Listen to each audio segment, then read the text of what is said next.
Manhole is an Asian horror movie. I just found it on Tubi. Of course, that depends if you are in the States, as I am.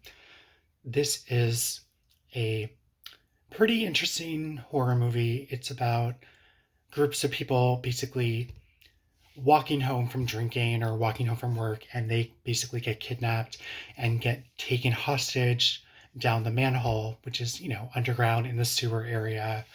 Um, So we do have the concerned characters who are looking for their loved ones, who go to the police, who really aren't, they don't really seem that interested in the case because so many hours have to go on before reporting a person missing, especially if they're adults and what have you. So you have like this back and forth clash of this guy, he's looking for his daughter who basically just disappears and it isn't like her. Uh, And I thought this movie was pretty good for what it was. It was surprisingly really emotional and dramatic in a way, which I wasn't really expecting from this type of movie.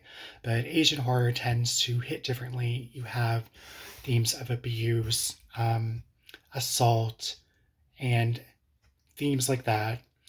I thought this was pretty good. You liked the characters that were kidnapped. They weren't like, asking for it or what have you. They were actually pretty nice and decent, and they do try to use their heads to basically try to make it through this ordeal.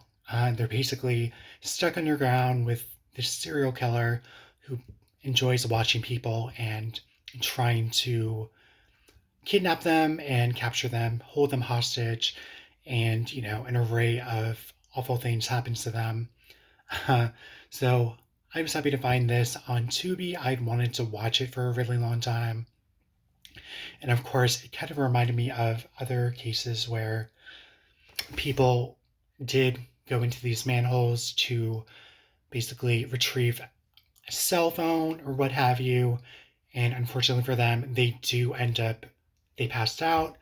A few of them died from the fumes, and a few of them got hurt or injured going in after the other person, and they all basically end up passing out. So, yeah, that's what I thought of when I watched this movie. I thought this movie was pretty good for the Asian horror genre. Give it a watch if you can. I believe it's on Tubi here in the States, but that really depends on where you're from. So, I'm going to wrap this up, and thanks for watching. Bye.